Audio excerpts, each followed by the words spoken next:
I've done it. I have found the worst book I will ever read in 2018 and possibly the rest of my life. It's not even an exaggeration. This book is horrendous. Just give me a minute.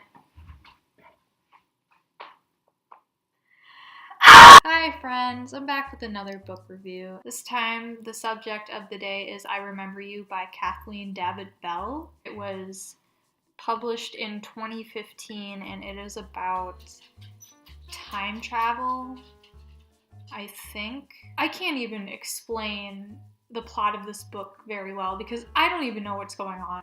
It was just very confusing and didn't really make a whole lot of sense to me. I heard this book was compared to like Across the Universe, so I guess if you guys know what Across the Universe is about, then hey, maybe this book will make sense to you. I personally have never seen the movie. I've never read any of the books. I guess that's why I just don't know what I'm even talking about. I gave this book 1 star. The worst. Don't ever read. Ever. And yeah, that's a pretty good indicator. I mean, this book is just absolutely atrocious. I will use every big word that I know to just tear up this book. This book is bad, you guys. It's really bad. I mean, the good news is that it's short, so my suffering wasn't terribly long, except that it was because I kept getting bored and I didn't want to keep reading it because I was just like, do I have to keep reading this trash? My summary of this book is time travel or something, confusing and terrible similes. So bad. So bad. So the semblance of plot that I can at least give to you guys is there are 2 high school students, Lucas and Juliet, and Lucas claims he can see into the future, or his older self is like inhabiting his younger self's body or something weird like that, and he knows what is going to happen to them. He knows when they're going to break up. He knows that he's going to be fighting in a war. He knows all these details that would be impossible to know in real life, and somehow he knows. And of course at first Juliet doesn't believe him, but as time goes on she comes to just wholeheartedly believe that this is what's happening. But then the ending comes and you're just like, huh? So I guess we should get to the pros and cons of this book. So the pros are, like I said already, it was short. It's a little over 300 pages, so it's not too terribly drawn out and awful, except that it definitely feels like it is. And it's unintentionally hilarious, and we will get to that. Some of the similes that this author uses they're very interesting. I'll leave it at that for right now. The cons. Useless details. How come all the Marines they profile in this brochure end up owning their own businesses? I said while we were eating Sunday cups in his car after he taught me to parallel park in preparation for taking my driving exam. Do you know how relevant this information is to the story? Not at all. The fact that he scratched all the appointments into a free calendar his mom had gotten in the mail that had pictures of babies dressed in flower costumes took nothing away from what he was doing. What? Okay, so when authors put in details like this, it takes me out of the story for a second because I am trying to connect the dots and trying to figure out what they're even saying. You don't need stupid details like that in the story because personally, for me, it just takes me out of the experience, however awful that experience was. You don't need it. You really don't need stupid stuff like that. Characters are either bland or awful people. Lucas and Juliet were very blah. Juliet was just academics, and Lucas, she really liked Lucas a lot. I mean, I know she's a teenager, so at that age, it's just like, oh, you're all I can think about. Oh my god, I love you and stuff, but honestly, it was just kind of annoying after a while. Lucas was just hockey, and I can see the future and stuff. Juliet's friend Rosemary she was like a Disney Channel villain. She would string guys along, and it's just really sad to watch, especially since Juliet didn't do anything to help. They're hanging with one guy who ended up, I guess, being my favorite character by default because he was the least awful and the most interesting to read about. Most interesting being a very relative term here. She would just screw with him and just be like, oh, maybe I like you, maybe I don't. Maybe I'll go out with you, maybe I won't. It was just really sad to watch him have to deal with that. And I mean, part of it was he was stupid for falling for it every time, but part of it also was just that she was playing mind games with him. After a while, it was just repetitive, and you were just like, put me out of my misery, please. Juliet is too obsessed with Lucas. I kind of already touched on that. I mean, I'll give it a little bit of leeway because this is a novel about high schoolers. So at that age, yeah, you're going to be obsessed with whoever you end up dating.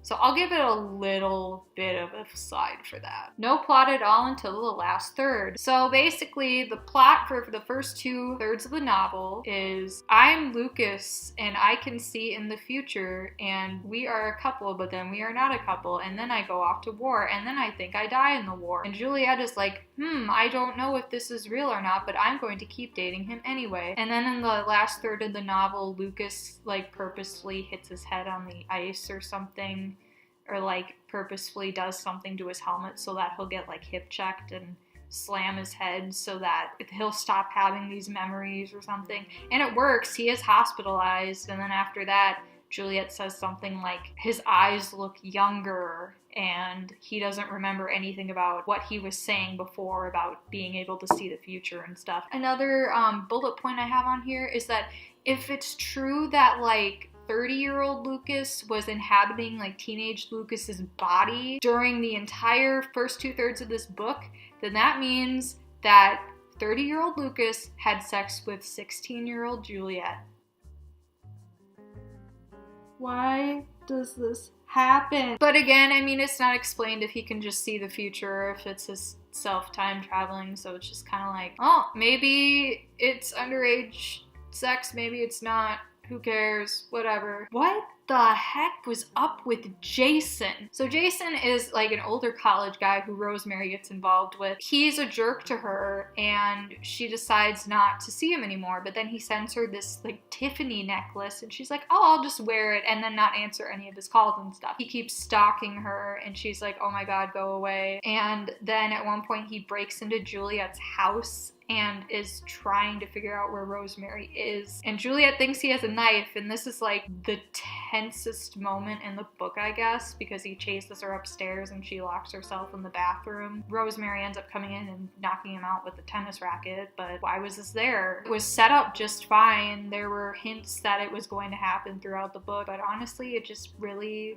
didn't need to be there. It just felt like nothing was going on with the rest of the book, so the author needed a little bit more attention from somewhere, and I guess she figured she would use this guy to do that, but it didn't really make any sense and didn't really tie in with the rest of the book. I cannot emphasize this enough. The time traveling / seeing the future made no sense because it was never explained. It was never really fleshed out enough, and especially at the end of the book, you just don't know what's going on. Because, like, suddenly Juliet knows everything, and maybe she, like, can do it too now. And I'm just like, no, what?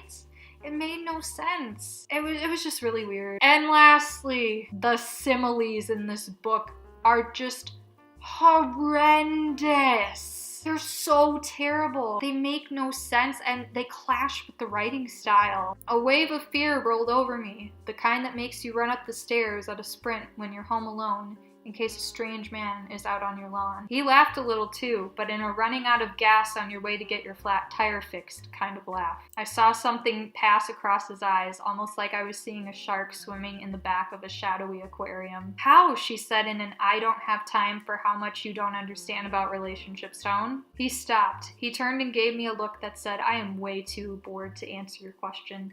Like he was a rock star and I was a 10-year-old begging for an autograph. Her face was contorted as if she'd just noticed that I was a mutant zombie baby killer. Finally, he took the pencil out of my hands as if it were a microphone and he wanted to turn my voice off. He took the notebook and Xeroxes out of my hand and pushed them to the side as if it were he were putting a screaming child in timeout. Do you see how silly this sounds?